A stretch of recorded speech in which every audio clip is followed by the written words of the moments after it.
முயற்சிகள் எடுக்கப்பட்டு கண்டிப்பாக சேலம் தான் அடுத்த மக்கள் சந்திப்பு நிகழ்ச்சி சேலத்தில் தான் நடக்கும். அது எந்த மாற்றமும் இல்லை. தேர்தல் பிரச்சாரக்குழுவில் நியமனம் பண்ணியிருக்காங்க. பரப்புரை நீங்கள் எப்போ சென்னையில் தொடங்கிருச்சு. அதை தொடர்ந்து எல்லா ஊரிலும் மாவட்டம் வாரியாக எல்லா இடத்துலையும் கண்டிப்பாக அந்த பரப்புரை தொடர்ந்து நடக்கும். இன்றைக்கி 3ஆம் ஆண்டு விழா, அதனால் அதிலெல்லாம் இருக்காங்க. முடிஞ்ச உடனே எல்லா மாவட்டத்திலும் பரப்புரை நடத்தப்படும். வீட்டுக்கு ஒரு விஜய் இருக்கிறாரு அப்படின்னு எனக்கு பேசியிருக்கிறாரு.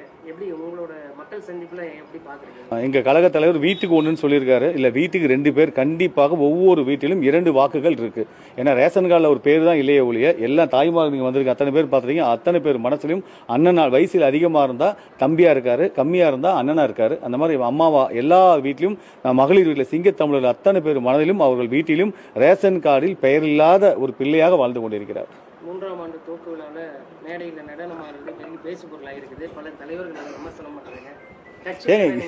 ஏன் எங்கள் தளபதிக்கு நடிக்க தெரியாதுங்க. திரையில மட்டும் தான் நடிப்பார். இயல்பாக அவர் எப்படி இருப்பாரோ அந்த மக்கள்கிட்ட அந்த இயல்பாக நடிக்காமல் உண்மையாக இருக்கார். அவர் இதுக்கு முதல்ல எந்த தலைவர்கள் எங்கே ஆடல நான் பட்டியலிட்டு சொல்ல வேண்டியதான். யார் ஆடல? முதலமைச்சர் ஆடலையா?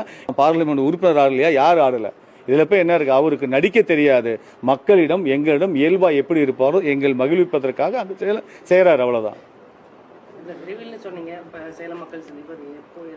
கண்டிப்பாக விரைவில் நடக்கும். உங்கள்கிட்ட சொல்லாமல் கண்டிப்பாக செய்ய மாட்டோம். கழக தலைவர் அனுமதியோடு எங்கள் பொதுச் செயலாளர் அறிவிப்பா. கண்டிப்பாக நானும் அதை சொல்லி உங்கள் முன்னிலை தான் நடக்கும். இணைப்பு விழா கிழக்கு மாவட்டம் சார்பாக மாபெரும் இணைப்பு விழா. நரசிங்கபுரம் நகரம் மற்றும் 2 தம்மம்பட்டியிலிருந்து ஒரு வார்டு கவுன்சிலர் வந்திருக்காங்க. செந்தாரப்பட்டில் ஒரு வார்டு கவுன்சிலர் வந்திருக்காங்க. கிட்டத்தட்ட 100 பேர் அனைத்து இந்த அண்ணா திராவிட முன்னேற்ற கழகத்திலிருந்து உறுப்பினர் கார்டோடு இங்கே வந்து இணைஞ்சிருக்காங்க. அவர்கள் எல்லாரும் மாற்றுக் கட்சி குடும்பமாக இணைஞ்சிட்டு வராங்க. எல்லாரும் அந்த கட்சியிலிருந்து வந்தவங்களில் தளபதியை நேசித்தவர்கள் அந்த கட்சியில் இருந்தார்கள். அதை அந்த கட்சியிலிருந்து விடுபட்டு விட்டு நல்லாட்சி தளபதி அவர்கள் தருவார். 2026 முதலமைச்சராக ஆவார். இந்த தங்கைகளுக்கும் அக்காக்களுக்கும் அம்மாக்களுக்கும் நல்லாட்சி தருவார் அப்படிங்கிறதுக்காக எல்லாமே குடும்பத்தோடு வந்து இணைஞ்சிட்டு இருக்காங்க.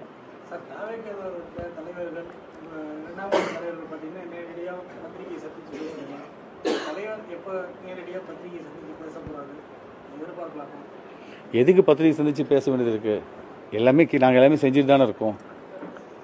அவர் பேசாத வரைக்கும் நல்லதுதான். என்னுடைய தனிப்பட்ட கருத்து, என் கழக தலைவர் அவர்கள் பத்திரிகையாளர் சந்திப்பை தவிர்க்க வேண்டும். அது என்னுடைய தனிப்பட்ட கருத்து. அது எல்லாம் என்னையே இந்த கேள்வி கேட்குறீங்க, அப்புறம் என்ன நான் ஒரு கேள்வி கேட்பீங்க?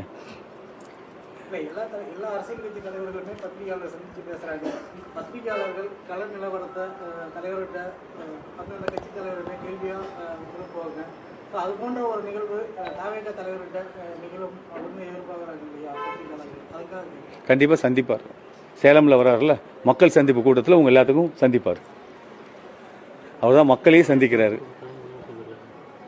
அதே மாதிரி வேத்தாப்பூர், பெத்தநாயகம்பாளையம், நரசிங்கபுரம், ஆத்தூர் கிழக்கு எல்லா இடத்துலேருந்து 100 பேர் உறுப்பினர்களோடு இணைஞ்சிருக்காங்க. உண்மையான இணைப்பு விழா இதுதான். சும்மா ஒரு ஆளை கூட்டிகிட்டு போயிட்டு தன் உறவுக்காரரை கூட்டிகிட்டு போயிட்டு கட்சியில் இணைஞ்சாங்க, 10 பேர் இணைஞ்சாங்க, 20 பேர் இணைஞ்சாங்க நாங்கள் காட்டல. நீங்கள் பார்த்துருப்பீங்க.